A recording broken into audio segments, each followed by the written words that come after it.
Yes, Kenya. Tamu sana, yes.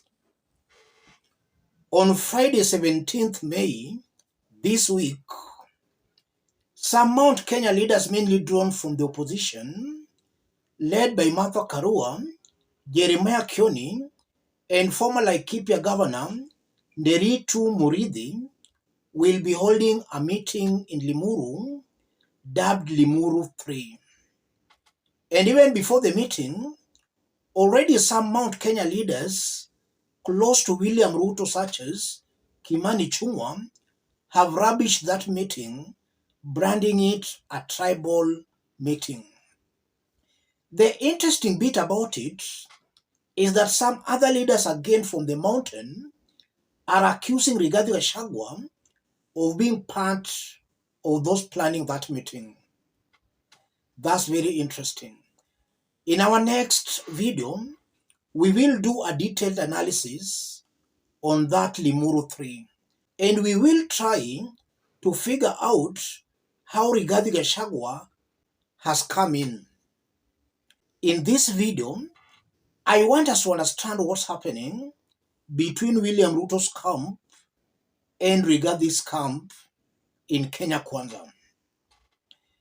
In our earlier video, we dissected some remarks Rigathi made today where he was calling for the adoption of 1 man, 1 shilling, 1 vote. As he was calling for that, some Mount Kenya leaders are accusing him of holding some night meetings to discredit Ruto.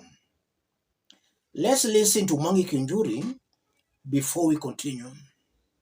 The DP's call for Mount Kenya has been dealt a blow after a section of members of parliament drawn from the region called on him to drop regional unity calls. The leaders falling short of accusing him of being behind the much-hyped Limuru 3 meeting set for Friday this week. Wale wengine viongozi wa serikali na wameshaguliwa na wako na vio vya juu na tunawajua kwa majina na tunawajua kwa mienendo yao, na usiku ndio wanaakisha moto, wanaakishia rais moto usiku. Mchana wanaongea wako pamoja na rais, lakini usiku ndio watu wa kuunganisha Wakikuyu wengine na jamii ya Mount Kenya kuelezea vile tumefinywa. Limuru 3 nyinyi mnaenda kutafuta nini? Kama ni Limuru 3, Mheshimiwa Gachagua, tuitwe Limuru 3 ya kuunganisha Wakenya wote pamoja. Ukienda kwa biashara tuko, lakini biashara bila sisi kuuzia watu wengine, sisi ni mafukara. Lazima tuijali nchi yetu pamoja. The relationship between William Ruto and Rigathi is not good. These two leaders are seriously scheming against one another behind the scenes. But I must give them credit because in public, they have really tried to prove to their supporters and even to convince their supporters that they are together and they are not fighting. But the truth is, these two leaders are seriously fighting and scheming against one another. Just as I've explained, Rigathi is now calling for 1 man, 1 shillings, 1 vote. We know that last year and the previous years, he has been against that. In fact, Uhuru wanted that through BBI. Rigathi and his team rejected that. Right now he's calling for 1 man, 1 shillings, 1 vote. I've always maintained that anytime you see Rigathi Gachagua or his allies making demands, then just know they feel shortchanged, so they want to scare Ruto to call them to a negotiating table.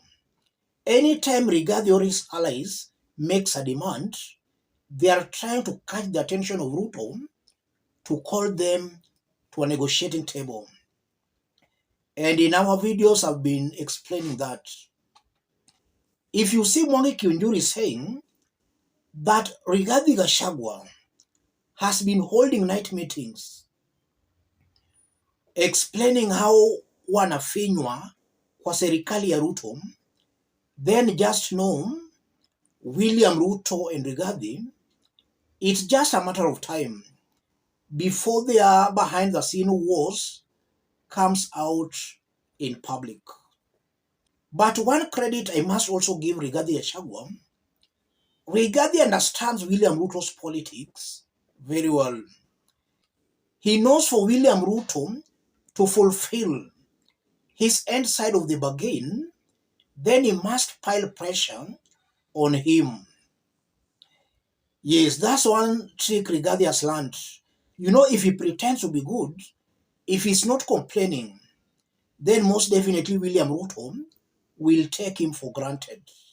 And that's why so far Musalia Mudavadi and Wetangula are getting a raw deal from William Ruto's government because they are pretending to be good boys. William Ruto does not want good boys.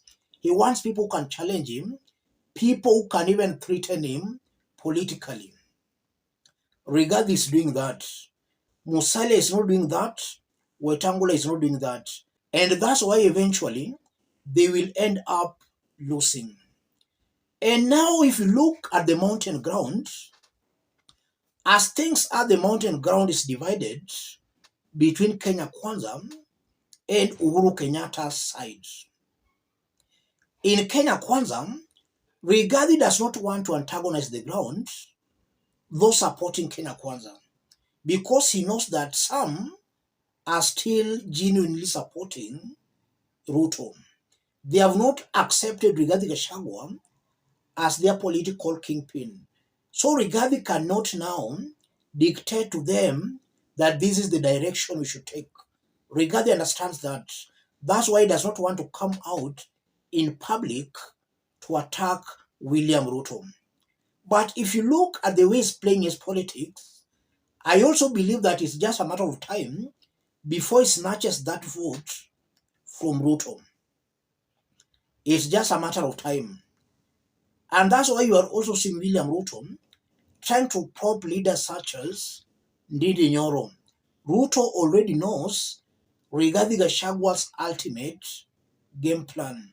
William Ruto is propping the likes of Ndindi Nyoro so that in case Rigathi Gachagua and his team rebels, then they can have a plan B, who is Ndindi Nyoro and the likes of Kithure Kindiki. So, what's the end game of all this, ladies and gentlemen?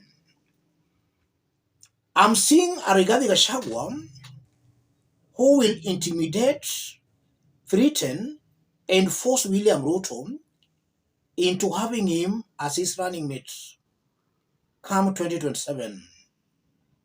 Rigathi will push William Ruto to the corner to a point William Ruto will have no option but to have him as his running mate. Trouble will just start after 2027 elections, where William Ruto will now show in public his displeasure with Rigathi. As of now, even though they are playing ping-pong games on one another, William Ruto will have no option but to still have Rigathi as his running mate come 2027. That's what I'm seeing here. But also that is bound to change. You know, politics is very dynamic in Kenya, and 3 or 2 years is still a very long period of time. Things can happen. We don't know what can happen in the opposition. As of now, it appears Rigathi is succeeding in intimidating and into threatening William Samoei Ruto. Let me stop it there, ladies and gentlemen. Just as I've said, in our subsequent videos, we will do an analysis on the Limuru 3 for Kenyans to understand also what's going on behind the scenes, because we know Limuru 3 is being organized by Martha Karua, Jeremiah Kioni, and Ritu Muridhi. How Rigathi has come in there, I don't know. Let's meet in our next analysis. Thank you.